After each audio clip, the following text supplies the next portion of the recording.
conversations are two. We are looking at what's happening with ECOWAS. We have 3 member states exiting, from the community union. And then, all of the issues that have come up, from its relevance to the sub-region, its relevance to, the whole of Africa. That's issue number 1. Issue number 2 would be the NPP's primaries. Interesting times, interesting things. We'll look at some of the specific, constituencies. We'll look at some of the names that have emerged. We'll look at what it might look like for the 2024 elections. We'll look at what it will mean for the chances of the NPP going into that election. Welcome to the show again. I'll introduce, my guest for tonight. Hi, Kojo. Hello, Ama. I'm hoping that your voice will do the introduction for me. You see, I feel as though you don't need any introduction at this point, Kojo. Please, I do. The people in my village are watching. They want to be proud of me. Absolutely. So, my co-discussants for today would be Kojo Yankson, Joy FM, award-winning SMS, media personality, TV personality, radio personality. What did I leave out? Oh, it's okay. My villagers are happy. What else? Fashionista. Oh, please, no. That's not okay. Yeah. Good. Let's go straight to ECOWAS. I mean, Kojo, did you expect this? I mean, the sub-region has been very topical. 2023, a lot happened. The coup d'etats, the unrest. So many things happened in the region last year. Did you expect this as a possible outcome of all of the things that happened? If you had asked me that same question in 2022, or even on the day of the Niger coup, I think out of the 3 countries, Niger is the one to have the most recent coup.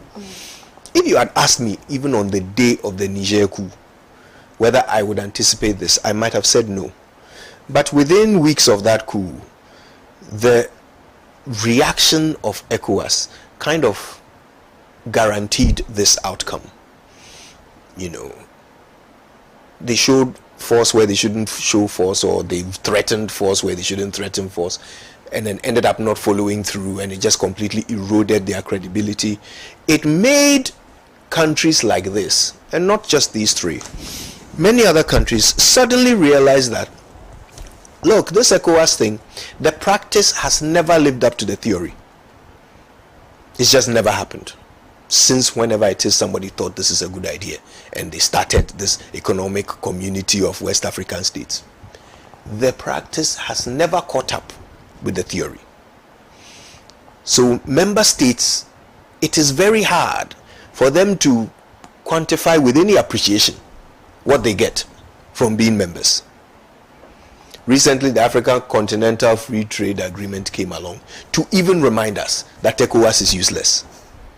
Because if there was a need for us to create a whole agreement before African countries can trade with each other, it means that the original plans of the economic community of West Africa have just never, been borne out. It's never happened, never self-actualized. So these countries have just weighed the pros and cons and decided the only thing we've got from being members of this group is sanctions. It then became logical for them to consider exiting. But listen, these 3 countries would never have exited if they didn't have a fallback. What do you think these 3 countries have in common, apart from all of them trying to shake the French influence? What do you think the 3 of them have in common? I'll tell you. It's the presence of Wagner, the private army, the Russian private army that is present in so many African states, not just in West Africa. They pick the states with the greatest poverty, the greatest political unrest, and then they go there to offer assistance. They will train your military. They will guard your natural resources. They will protect your politicians. They will offer you services which will make their presence in your country appear beneficial to you as a leader, not the people, the leaders. And little by little, they place their foothold. Oh, what do you need? You need irrigation, agricultural produce. You need grain. Now that Ukraine can't ship, we'll give you grain. All they are doing is they are replacing that French neo-colonialism that these countries are trying to get away from. They're just replacing that. But because the agenda is we don't want French control, whatever will allow them to break away from that French control, they'll take it. And Russia is there with open arms, waiting for them. So here they go, from frying pan to fire. But this is what this is the stone that their leg is on. For which reason they can say, ECOWAS, go to hell. The only saving grace for those who still believe in ECOWAS, I don't know if I'm still one of them, but for those who still believe in ECOWAS, the only saving grace is that they also said we will leave in a year's time.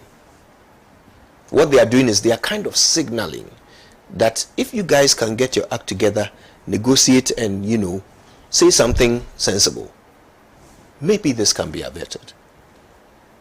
So there is still a window. You have a year to show up. Pretty much, yes. You have a year to show up. Pretty much. As a community, as an organization. Yes. The only problem is that ECOWAS has had decades to show up and failed. So I don't know what they can do in a year. But that's their last chance. If really they think the membership of these countries is important, this is it. Last chance. Let's read the reaction of, ECOWAS to all of this. It says, the attention of the Commission of the Economic Community of West African States, ECOWAS Commission, has been drawn to a statement broadcast on the national television of Mali and Niger, announcing the decision of Burkina Faso, Mali and Niger to withdraw from ECOWAS. The ECOWAS Commission is yet to receive any direct formal notification from the 3 member states about their intention to withdraw from the community. The ECOWAS Commission, as directed by the Authority of Heads of State and Government, has been working assiduously with these countries for the restoration of constitutional order. Burkina Faso, Niger, and Mali remain important members of the community, and the authority remains committed to finding a negotiated solution to the political impasse. The ECOWAS Commission remains seized with the developments and shall make further pronouncements as the situation evolves. How do you feel about this communique? Well, a couple of things. First of all, that's the commission making the statement. But the chair of ECOWAS is Nigeria. Yes. And I'll come to that. Their comments are very different. So let's go right there. Okay. So Nigeria stands with ECOWAS to emphasize due process and shared commitment to protect and strengthen the rights and welfare of all citizens of member states. The Nigerian government on Monday expressed sadness over an announcement by the ECOWAS member states to withdraw from the bloc. In a statement signed by the spokesperson of the Nigerian Ministry of Foreign Affairs, Francisca Omayuli, Nigeria recalled that ECOWAS has worked to promote peace, prosperity, and democracy in the region. Nigeria stands with ECOWAS to emphasize due process and shared commitment to protect and strengthen the rights and welfare of all citizens of member states.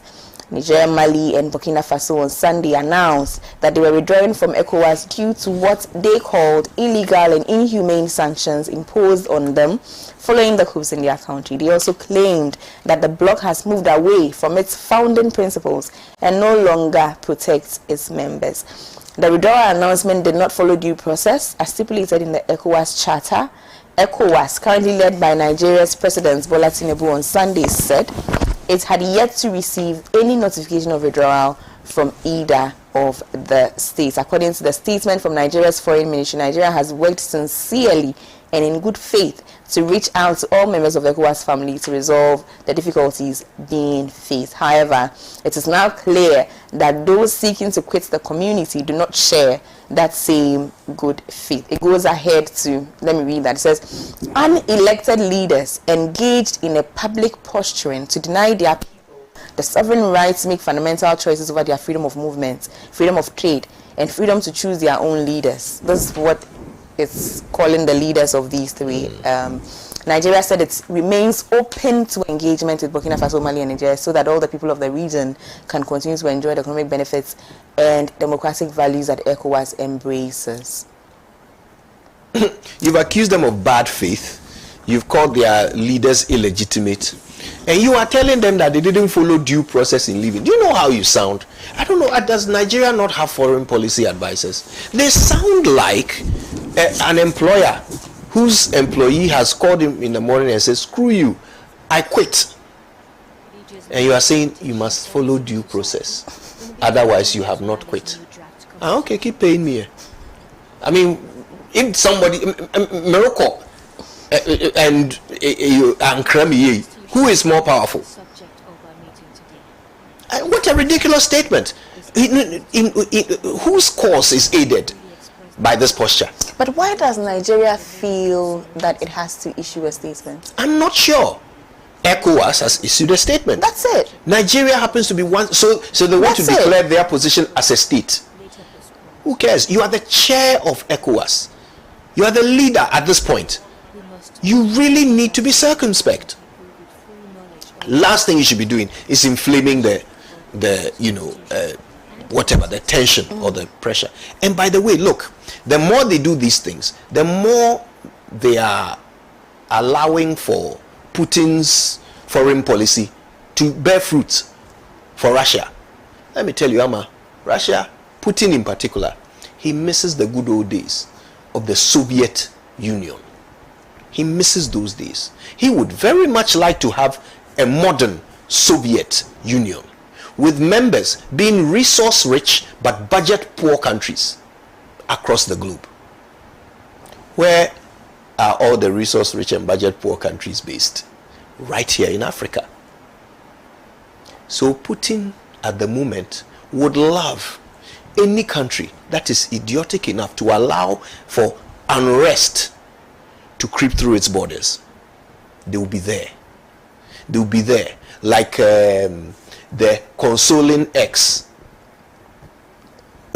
when your partner cheats on you, they will be there, and they will sweep up. Look, there'll be nothing left. You know how they operate. If you go to Burkina Faso, they came along, they said, look, we're going to train your troops, but you are Burkina Faso, you don't have any money to pay us. So you know what, we'll take a couple of gold mines as payment. So those mines now belong to Russia. Kojo, let's have this conversation. This is the time to have this conversation. I mean, as African states, our independence is so crucial, to everything. But it sounds as though it's idealistic thinking. This concept of an independent African state that can govern its own affairs and that is looking for, a unionization of the continent for, this. It almost seems like really idealistic. It seems the more we advance, we grow as a continent, the more dependent we become. It's ridiculous for me. It's like we cannot stand on our own. Simple. I said this. Not to talk of holding hands. I said this on a platform, and okay, to be fair, I said it and didn't explain and left. So maybe I can't really blame them for the rather violent reaction. I said every African state is independent, completely 100% independent. Our leaders are dependent. That's it. That's it. Every African, take any of these states. Burkina Faso, is it poor? Is Burkina Faso poor? What an abundance of resource do they not have? Every mineral that's in Ghana, they have it. Not to mention even more fertile land than ours, which is why we buy tomatoes from them. They have a better climate, which is why we buy onions from Niger and all of these other countries. Because look, Niger has lithium. None of these African countries is dependent. We have enough resources to feed ourselves and our neighbors. We have enough resources to trade amongst ourselves without ever needing outside involvement. We have more than enough to feed the whole world and be rich. That's what Africa has. We are not dependent. We are independent. But we have dependent leaders. And it is not their livelihood that is dependent on outsiders. It is their greed that is dependent on outsiders. If it was livelihood, they could feed their livelihood just by being good leaders. If it was just about staving off hunger, if presidents like Akufo-Addo and Tinubu and all of these people, if the only problem was that if they don't allow the white man in, they will starve to death. If it was just about avoiding starving to death, then they could feed themselves just by being good presidents. But because of greed, because they want something more than just a good life, that's why they depend on outsiders. That's why for years they depended on France, we depended on UK, US. That's why now they are dependent on Russia. It's not the people, it's the leaders. It's the lead. And you see, in a country where you've wrestled leadership through a coup, you are paranoid. You are afraid of everybody. You think everybody is your enemy. Anybody who even expresses an opposite view to yours is your enemy. So you are only thinking about your security. Do you remember, even after he became a democratically elected president, Jerry John Rawlings was obsessed with security, because his whole concept of leadership was about protecting the position that you've taken, because he didn't think he could achieve anything if that position is taken away from him the way he took it away from someone. That's how a coup leader thinks. So anybody who offers you arms, weapons, security, training, any of these things will always be your priority over food, education, health. Because you think that as long as someone is keeping you secure, you can provide the food and education and health. But when you realize what it's costing you to keep you secure, you realize that there's nothing left to provide food, education and health. But security is your priority. So you will sacrifice food, education and health for security. This is what these Eastern and Western powers know and understand. China got it long ago. Russia is now catching up, but they are trying to overtake. They're trying to do it in an even bigger way. Right. We just seem blind. It's like we are always asking who can be our next master. Thank you. Yeah, literally. It's like we are always looking around for who can be our next master. And again, it is the leaders. It is our leaders who are making these choices. And you can tell the difference between those who make these choices and those who don't. Rwanda, anybody? Rwanda? Do you think Russia can go and do this in Rwanda? Do you think China can go and do this in Rwanda? But you see, here in Ghana, we should be concerned. Let me tell you why. We are going through an economic crisis. We have porous borders. We have constantly recurring unrest in the north. We have a poorly regulated mining sector, Galamsey. These things come together to create a perfect storm. Perfect storm for anybody who wants to take advantage. The only thing that we don't have is nationwide political unrest. If there's a coup d'etat right now, we are gone, we are dead. Or even an attempt, or even any kind of violence on a larger scale than what we've been trying to contain in some of our northern areas. If anything big happens, Kakai, we are gone, we are dead. Because our saviors will come. In fact, they are already here. Oh yes. I mean, the conversation about military bases has been going on for years. The military bases are here. They are already here. The military bases are here. They will step in and we will be done. Our entire identity as a people will disappear. And the leaders will allow it. They will accept it. They will open the gates and let the thieves in. By the time we wake up, we will not be Ghanaians anymore. So we need to be very, very careful. These are writings on the wall. ECOWAS, Charlie. I mean, Kojo, we can you expected a lot, but we can extend this conversation to the AU as well, yeah, can't we? Yeah. Because I mean, there's like that's a big brother, so to speak, and the way this little brother is going with the same DNA as the big brother, then we know what to expect. But I mean, what are we to do as citizens? What do we do? Surely we do have a stake in all of this, of course, but can't we have a voice? Can't we have more than an interest? Can't we move action in some way?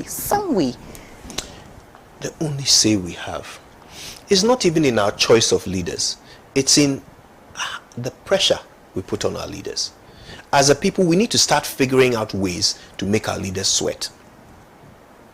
That's all we need to do. Let's forget about what we do on December 7 every 4 years. That's not the solution. Because really, look at what we have to choose from. It's not the solution. It can start from there, right? No. It doesn't matter. Whomever you choose, if you don't figure out how to make that person sweat while in office, they will do what suits them before they do what suits you. That is all. So it really, that's why fundamentally it doesn't matter. Because the difference between them, they are at degrees of irrelevance. This one is slightly better than that one because he chopped less money. This one is slightly better than that one because he built this road in my town. This one is slightly better than that one because he doesn't tell lies, but he still cheats us. So the degrees of difference or improvement or whatever are at points of insignificance. So it doesn't matter who you choose. If we don't figure out how to make them sweat in office, none of this will change. We are just waiting. It's a matter of time.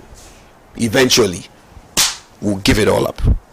It's a few, and we are going to leave on those notes pretty quickly. It's a few days to the birthday of the Osajifo, and it saddens my heart that instead of a conversation around the African unity, we are having conversations around African disintegration, essentially, which is why I keep bringing in the AU and the fact that, Charlie, these are hard. So I don't think we got it wrong with ECOWAS, the formation of it, even though, the letters or the reasons for wanting to exit sort of say that you have deviated from the founding principles. So there's no question about whether the founding principles were good or bad. So for ECOWAS, for the AU, both of them, I would say are reasons for establishment sound. Implementation surely has gone, awry. Kojo, we still haven't answered my question, of what we can do. Well, and forget as independent states, as a unit, as people that belong to the west side of Africa, as people that belong to Africa, we are still fighting xenophobia, are we not? Mm-hmm. Well, Ama, if you ask what can we do as a unit, maybe that's a sort of a slightly enhanced question from the first one. I tried to answer the first one, which was we need to make our leaders sweat. Okay, we need to figure that out. I don't have the answer. Every nation will probably have a different way of doing that. But as a unit, I don't know, because we are not a unit. I don't know how we can do it because we aren't a unit. You are so right about how the founding principles were sound. The theory was beautiful. That's why I said at the beginning. I said that the practice has never lived up to the theory. The theory was fantastic. What Kwame Nkrumah wanted was ingenious. And it wasn't impossible. It wasn't lofty. You see, that's the thing. Everything he wanted to do, somebody said it can't be done until he did it. So he kept demonstrating that these things that I'm talking about, they're not impossible. We have everything. The only thing we need is a leader who wants it. And I'm that guy. The minute we got rid of that, because that was the only thing we needed, the minute we got rid of him, it became impossible. And has remained impossible till today. because we are yet to find a leader that wants to, which is why I'm saying our only option, because it will take luck for a leader that wants to end up in the in Jubilee House. No. It will take luck. So the only option now is for us to pick a leader, best we can pick, and then make him do it. On his own, he or she will not want to. Let's make them do it.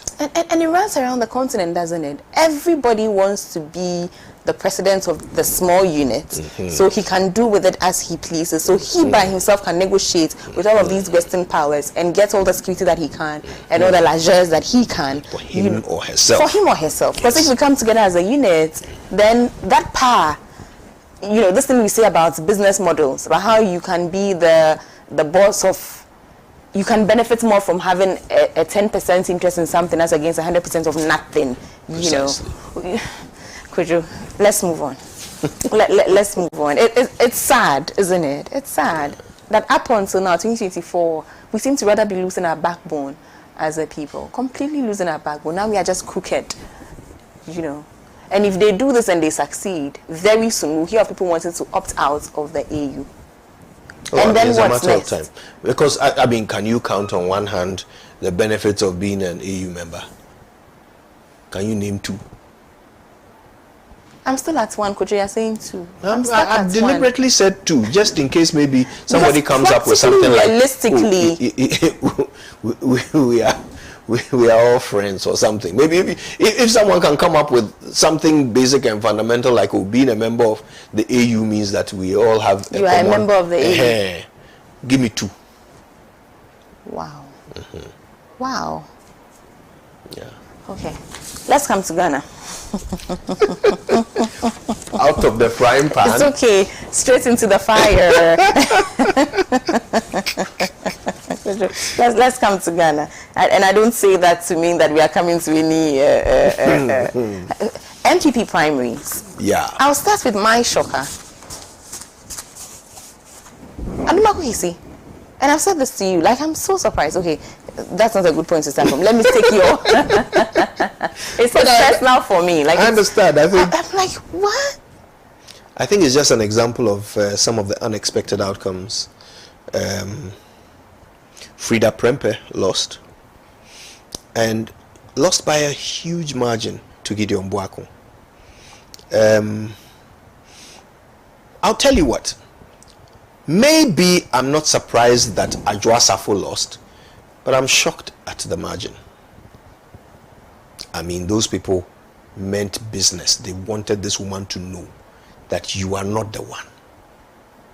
Like, it's not you. Just leave. And I think it's a cautionary tale. It's a cautionary tale. You have to understand that there is a certain level of disillusionment beyond which nobody survives. There is a level. That level exists. If you are in government and you just think you can push the envelope, keep trying to do and say whatever you like, trying to see just how much these Ghanaians are going to allow you to get away with. There is a limit. There is a limit. If you don't know it, we do. And when you hit it, we will politely inform you. Or in Adwoa Safo's case, rudely inform you. So I was surprised at the margin. And in fact, for many of those who lost, that was my surprise was always the margin. Always the margin, not even the fact that they lost. Look, Kennedy Agyapong thought that the Agyapong factor could work for his brother in Bantama. Bantama is a constituency that doesn't take it for granted. Doesn't take its MP slot for granted. You can't just come along and say, I won last time, so let me win this time. It doesn't work that way in Bantama. Right? Daniel Ochema Boaje of blessed memory shocked Asensu Boache. The first time he ran for that office, the second time actually, I think he lost the first time. Then Ochema Boaje came along and shocked him. Before that, I think it was Kokofu.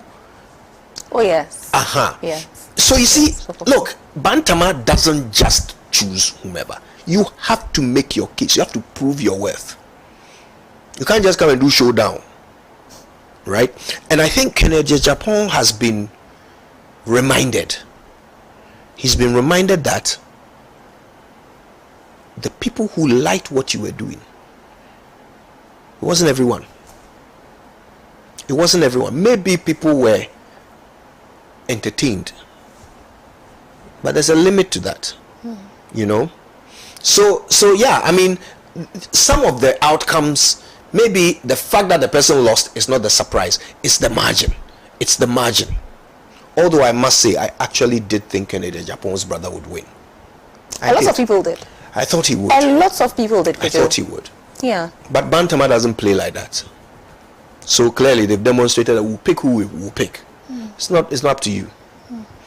The thing about these primaries is, Ama, it has taken us one more scary step towards the complete loss of democracy in favor of monocracy. It's taken us one, in fact, I say scary, I mean scarily huge step, because we are now very close to the place where the power will go to the one who can afford it, not the one that people want. These delegates are now shameless. It is now completely institutionalized that as a delegate you must pay me for my vote. In fact, you must all pay me, and then I'll vote for the one who pays the most. That has now become institutionalized. It is now an expected outcome. You can bet on it. If you pay the most, you win. The one who pays most can win. Oh yeah. Because win. Look, the instances in which the one who pays most didn't win are the exceptions. You don't plan with the exception, you plan with the rule. The rule is that the one who pays the most wins. In some exceptional cases, they didn't. So you see what I'm saying? Right. It's now turning into the nature of elections. Where does that leave democracy? And you know the biggest culprit in all this? The party. The political party. I mean, this time around is NPP. When NDC does it, you will see the same thing. It's the party. If anyone has the power to stop it, it's the party. Because all of these payments are made under the guise of TNT. The chairman of the Ashanti region, the Ashanti regional chairman of the NPP, Chairman Wuntumi, actually said to our reporters that when he was asked about amounts like 5,000, 10,000 per head being paid to delegates, when he was asked about it, he said it's transportation. 10,000. 10,000. Even if you were going to heaven, Kojo. Ama. Even if you were going to heaven. 10,000 Ghana cedis. 10,000 Ghana cedis. 10,000 Ghana cedis. Oh, they will give you change at the pearly gates. So clearly, the party itself is interested in promoting this kind of corruption. It beats my mind why. They would have to be very stupid not to see how this eventually works against them. They would have to be very stupid. But Kojo, here's what, and again, you know, it's for me, it always comes back to how do we realistically change it? This is a conversation we've been having for years and years, and it just keeps getting worse. As for this the political party, they will not address this issue. Then maybe it can't be changed, because if the party, look, the only group that is in a position to stop it is the political parties. Let me explain. Look, what does a delegate need? First of all, a delegate's only job is to vote. That's it. There's no other part of it. There's nothing else to the job. You just vote. That's it. You don't lead development. You don't do. There's nothing else that you are required to do as a delegate. There's nothing. What do? Do they organize rallies? No. That's the job of the party. Right. Delegates have no other job except vote. That's it. Now, if the party, the body that determines who is a delegate by their own laws, if the party says that, okay, all of you, we require you to come and vote on this day.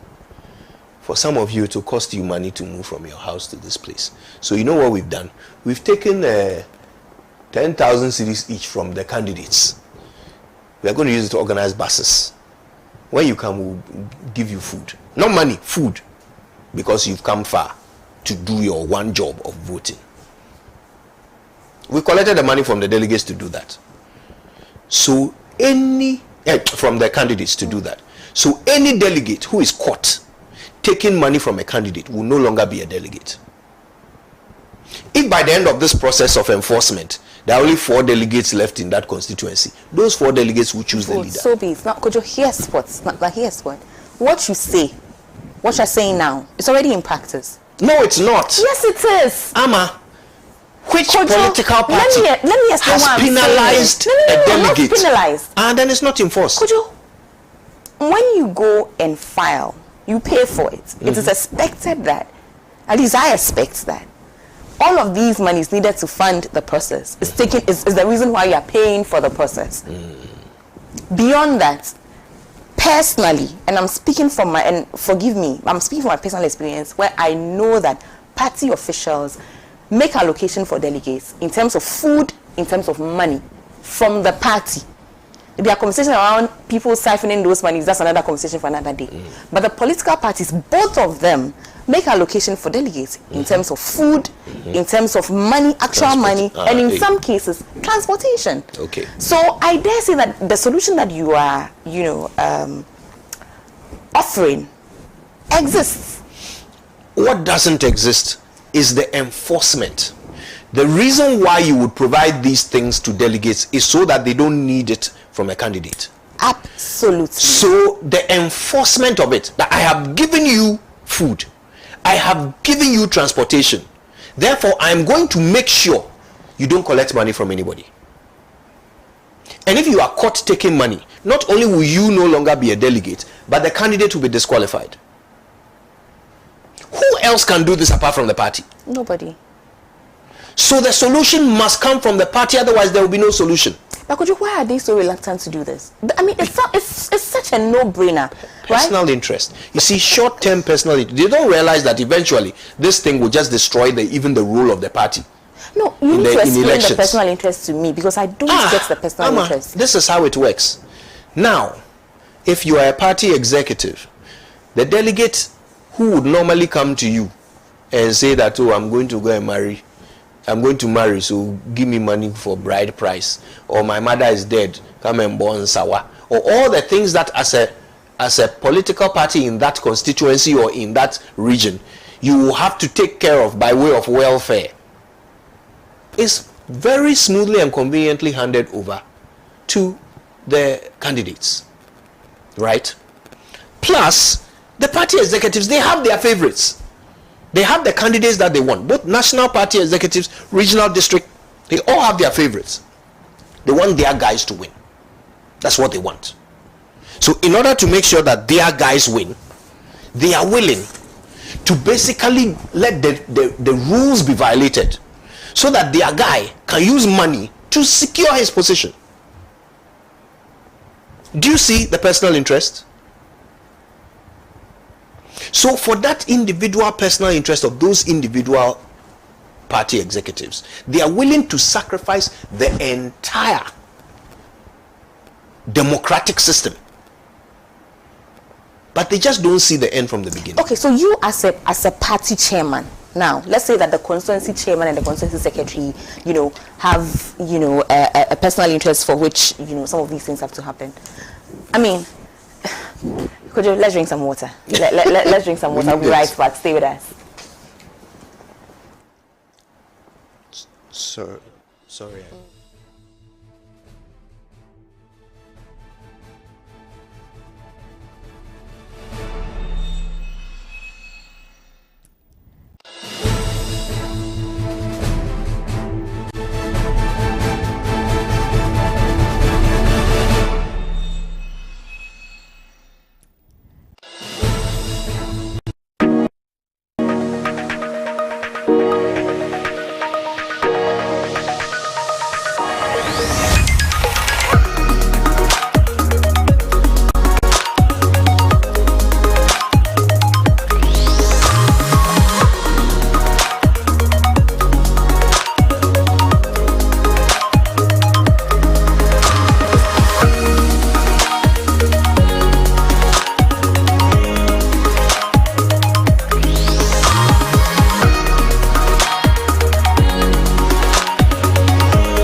Are you searching for the perfect venue to host your next event?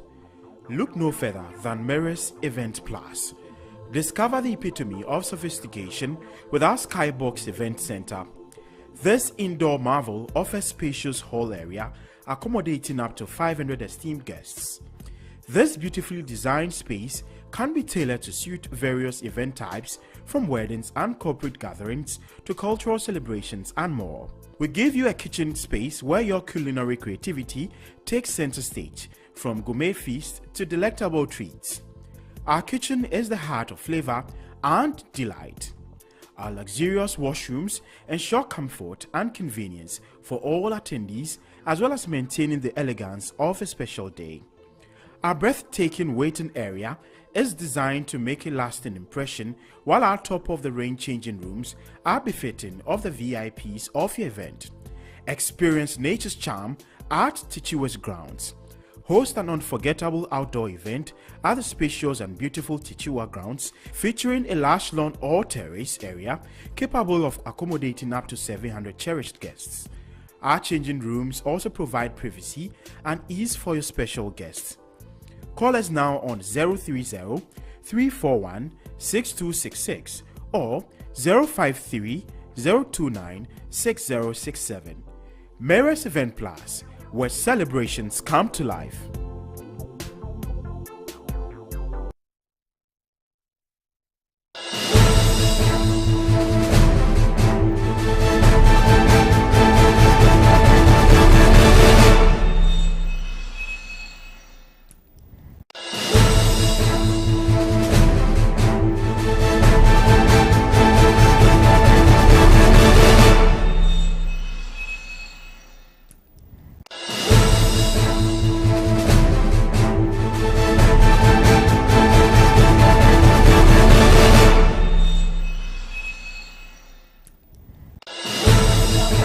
Welcome back to the show. We are going back, to the conversation, but let me throw this in.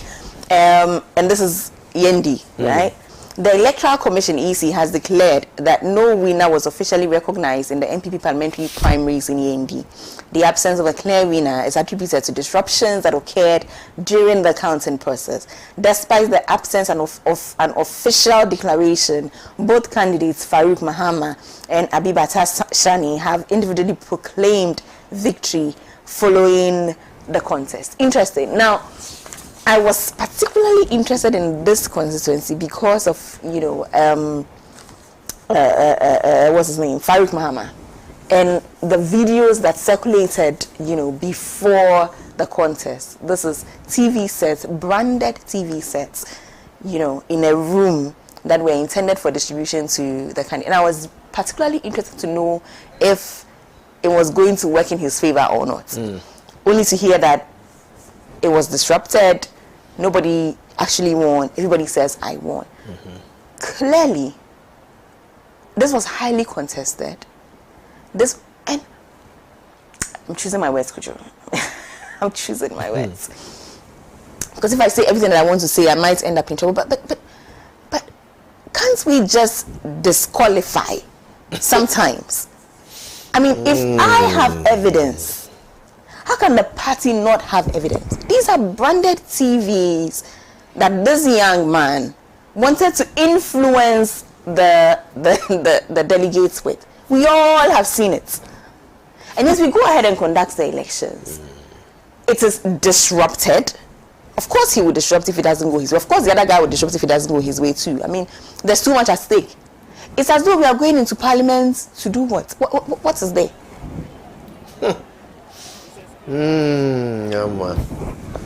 Well, like you, I saw those videos before the election, and I was waiting for something else, not waiting for whether they would work and secure him victory, but whether the party would do anything about it. Not a thing. Not a thing. See no evil, hear no evil. Carry on with the evil. That's the kind of party that they want to be known as. So they've allowed all these things to continue, in spite of glaring evidence. Videos of delegates counting money. You can see the delegate's face, you can see the money. The delegate is announcing which candidate's sent him the money. All on tape. All on tape. But nobody gets all on tape. Hope Senadoye, before he left the party, was complaining on the day of the Super Delegates Conference that he and his team paid 5,000 cedis each to the delegates, but another candidate paid more. That was his complaint, that someone else paid more than their 5,000. He said it. It was on. It is on record. Nothing happened. They allowed him to voluntarily leave the party because he supports someone else, not because he announced that he had cheated. No, that wasn't enough for him to leave the party. But supporting someone else, you got to go. That's the kind of party they want to be known as, right? So yes, I was also watching, but for a different outcome. Didn't happen. Those two now, the two of them, they were mired in controversy. He of course had his TV sets, but there were also accusations against the Maslock boss. Accusations that, and by the way, I have not seen any evidence to substantiate this. I'm simply stating the fact that these accusations were made, which meant that there was controversy around her as well. Whether they are true or not, I have no way of knowing. But accusations were made that she also was taking advantage of her position to grant favors and give money to delegates, that they had actually stopped operating at Maslock just to dedicate time to campaign. Now, two people like this going into a contest, you would expect a party to deploy as much resources as possible to that particular contest to ensure that it runs smoothly, because you understand the character of the reputations of the two people who are running against each other. But that didn't happen, and so we have this confusion. And after that, it wasn't only them that independently announced their own victories. There were some party executives, I think a deputy chair or somebody, also came to declare Aliu Mahama as the victor. But I think the EC, even the party itself, Nana B, spoke on my show and stated categorically that only the EC can declare the winner. So what business did that party executive have declaring a winner? It's complete lawlessness. Meanwhile, these are the people led by the rule of law people. These are the people that are governing this country. Thank you. These are the people making the laws for us. Well, I think the NDC are also there making some of the laws. But look, the thing is this. Farouk Mahama, he's turned out to be a very different person from who I thought he was. These rumors, that he's reported to have slapped a journalist, right? Oh yes. Ama, your father stood for the war against impunity.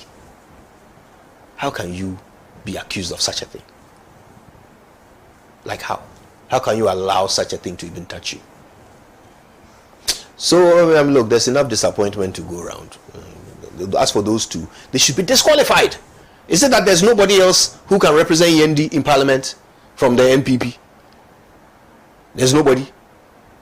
Then that in itself is an indictment of the party. This is the best in Yendi are these two. But Kojo, that brings us also to this issue that is cropping up. This one about, we have lost 28 of the sitting MPs, the gurus in Parliament, and this would have influence, for the smooth functioning of Parliament. And what do you think about that? This has also come up a lot. People are saying, how can we lose 28 of those who know the standing orders and those who know procedures? We're going to have 28 newbies, in Parliament, and it's not good. It's not good for democracy. What do you have to say about that? Why is it not good for democracy? Newbies are not good. Look at what the oldies are doing. I'm sorry. Look at what the oldies are doing. Parliament is the same place that has, and I don't care whether by newbies you mean young people or people who haven't been there for long? People who haven't been there at all. So these are going to come in as fresh hands in Parliament. What did Al-Hassan Suhini do in his first term? He's only in the second term, isn't he? What did Kojo Yankson do in his first term? Did these people not contribute in Parliament? Were they not newbies? Meanwhile, K.T. Hammond is a member of Parliament. And we are okay with it. By the way, this is not K.T. Hammond. I like the guy. I like him. I hope he stays in Parliament. I do. I like him. But let's be real. What is his advantage over a new person? What is it that K.T. Hammond brings to Parliament that a new person cannot bring? Well, as long as he's the right person, or she's the right person. What is it that K.T. Hammond does in Parliament? Kojo, there's a bigger question. What do our parliamentarians contribute to our lives? What? As for that one, Ama. The blame for that one, it goes all around. I mean, let's start with the parliamentarians themselves. These are people who go and lie to candidates that I'll construct roads for you, I'll build schools for you, when that's not your job. But you create an expectation because you go and tell them that that's what you're going to do if they choose you, and then they choose you. So now, instead of sitting in Parliament and doing a job that benefits your constituents, voting in ways that your constituents benefit from, representing their desires in the center of national discourse, instead of doing that, you're spending all your time looking for corrupt things to do so that you can go and boil and sour at funerals in your constituency. You are lobbying for roads, lobbying for development. When somebody is paid a salary, an MCE or DC is paid a salary, given vehicles and money and houses to do just that. So you are right. Parliament is one of the two institutions which, if we could fix, our nation would develop in leaps and bounds, because in their current state, there are disappointments. The other institution is the police, but that's another conversation for another day. If we can fix Parliament and police, there's no parliamentarian that you can, I mean, they are very good ones. Off the top of my head, I can speak of, some who just are black, I can, who are out there visibly, representing, visibly having their people at heart. But I'll still add all of them in that basket and say that in other, jurisdictions, you can pick a parliamentarian and you can have conversations around the principles that guide his presence in Parliament. You can speak to specific policies that this parliamentarian has championed. You can speak to causes that a parliamentarian is passionate about and has followed through as an achievement of his involvement in politics and his presence in Parliament, to say that this parliamentarian is responsible for this new policy, this healthcare policy, this, mining policy, that. Which of our parliamentarians can you credit with anything beyond the construction of a road or the construction of a borehole? The thing is, you see, we have deliberately removed any objective measure of performance for parliamentarians. Their votes are not recorded. It's all I, yeah, and I and nay, and they vote in groups. The majority has it. The ayes have it. The nays have it. So we don't know the voting record of any member of Parliament. We don't know what they stand for. We don't know how often they vote. We don't know where they stand. In fact, we cannot draw a link between what their constituents want and how they vote. We can only draw a link between what their party wants and how they vote. But it's not their party that voted for them to go into Parliament. It's their constituency. It's their constituents. That's the only person who can represent you in our government system. Because the president has made it quite clear that if you don't vote for his guy, he's not interested in you. You are not a Ghanaian to him. He will take his eye off you if you don't vote for the person he wants. Literally. He made it quite clear to the people of Ekumfi. Yes. He certainly made it the topic of discussion in the Volta region after the Akosombo spill. He certainly communicated it in no uncertain words to the chief of Aflao, who was asking for an update on the E-block that they have started and haven't completed in his town. He has made it clear on several occasions that as for him, if you don't vote for him and his people, you don't exist. And he's not the only one in his party who thinks that way. I think it was Ayisi Boateng, who as ambassador to South Africa said that some Ghanaians are more Ghanaian than others. And that he will always serve NPP supporters before any other Ghanaian. So I think we know that the only place, the only chance a Ghanaian has of being represented is through his member of parliament. But we have decided deliberately that we will not make it clear how members of parliament vote so that we can assess them. We won't do it. We will not create a record of a member of parliament's work. We have said this deliberately and we stick to it. We will resist it with all our might. So how will we ever know who is representing us? How will we ever know? This is not a democracy. It's not. Kojo, the one time one parliamentarian is passionate about a cause, it's about who sleeps with who in his bedroom. That's the one. That's the one that he's willing to die. That's the hill that he's willing to die on. The one time a parliamentarian is passionate about a cause and wants to do something to help our country, it's about who is doing what, specifically what's in their bedroom. Amazing. Amazing. Amazing. Kojo, I mean, I want to round up because it's like one depressive topic after the other. Is there an end in sight in all of this? Let me rephrase the question. This question is in layers. So layer number one, right? This whole thing about delegates, and you are right, absolutely, I agree with you, is the political party. The political party is the only organ, the only body that can ensure that this monetization of our policy, in fact, monetization of our democracy goes away.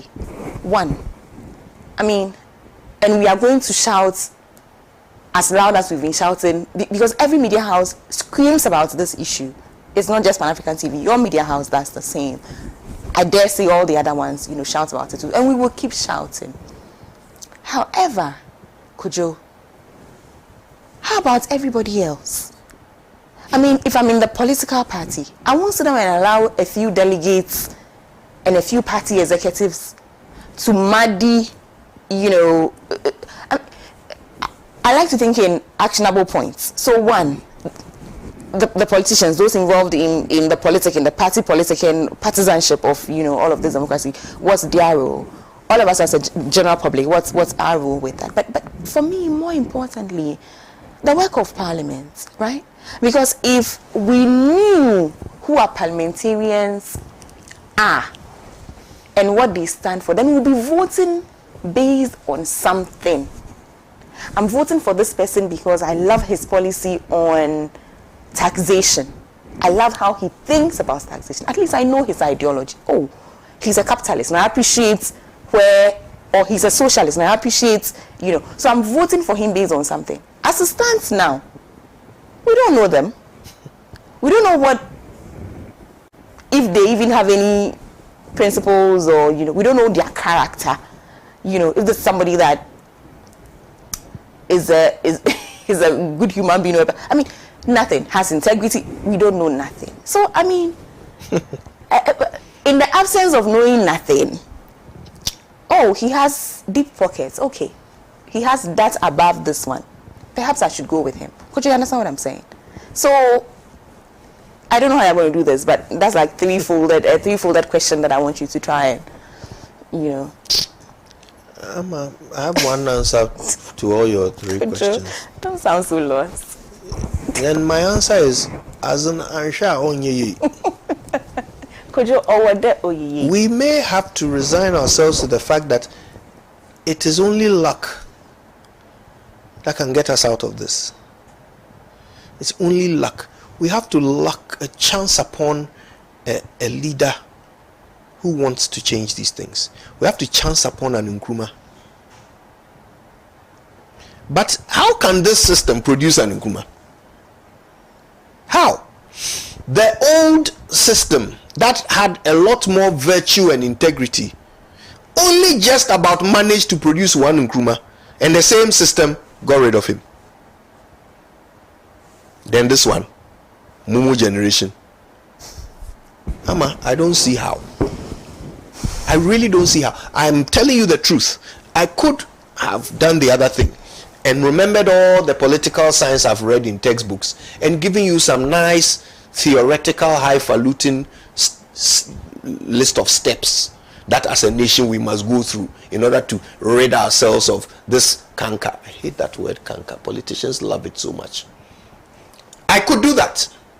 I could give you a lecture on what must happen in theory for these things to stop. But I'm sorry, I'm far too honest with myself to pretend that any of those theories will ever come to fruition in this system, unless we are lucky, unless we accidentally pick some leader who actually wants these things. Where are you going to find that person? Where? Kojo, I think they exist too. Where are they? I think we see them. Where are they? I just think that sometimes we bypass them. I don't know. Like who? Oh, Kojo. Hey, like who? Who have we bypassed? Kwezindu. Or who? Abu Sakara. Or Cheddar. Who have we bypassed? Who? Me, I don't know. As no. And I don't say this, by the way, and let me qualify this. I don't say this to spread despair. I say this to say that what we are trying will not work. Maybe we need to rewrite the whole book. This whole idea of how we choose our leaders. Maybe the whole thing needs to be rewritten. The things that we occupy ourselves with when deciding who we should vote for, maybe we should erase all of it from our minds and fundamentally just look for somebody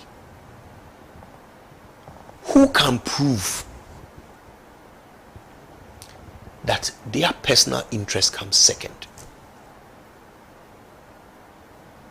Maybe that's it.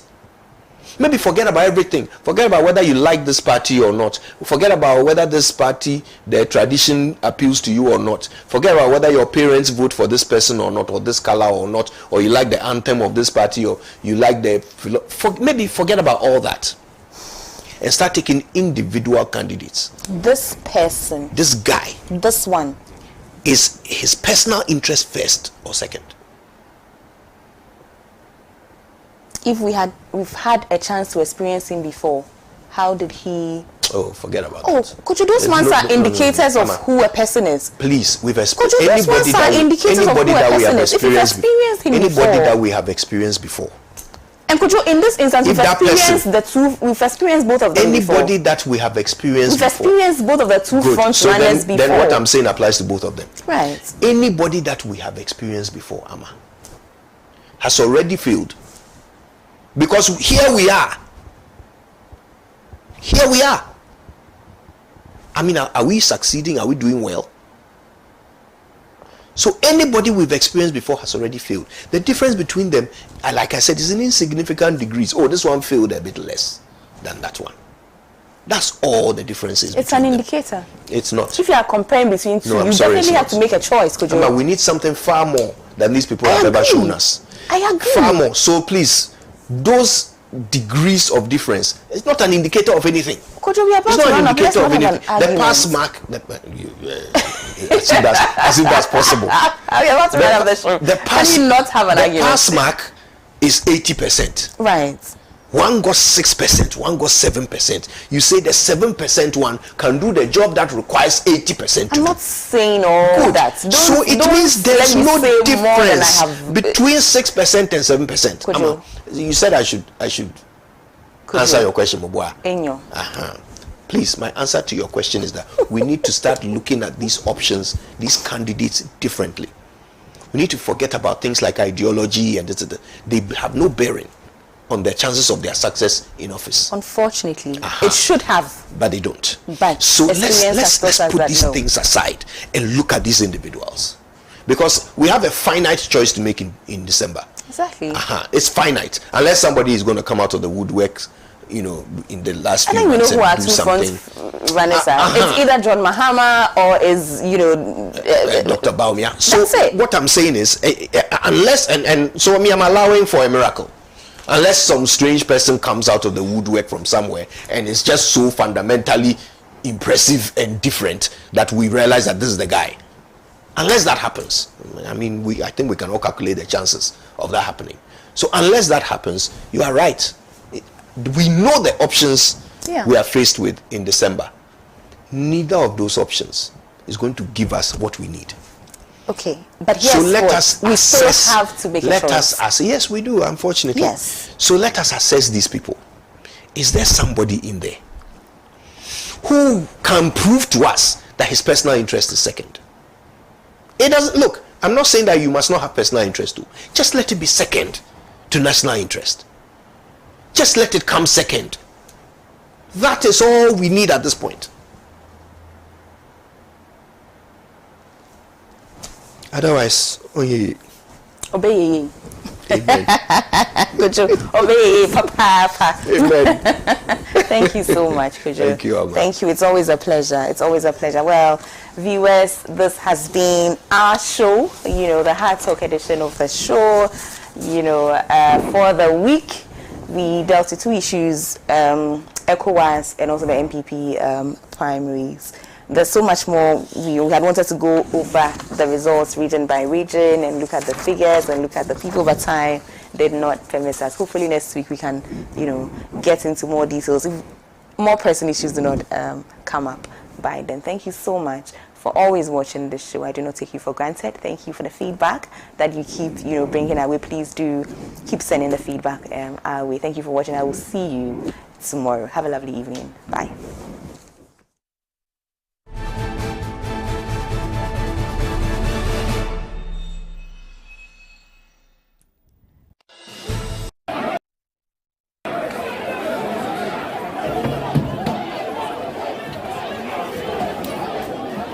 It's a scheme. It's a scheme.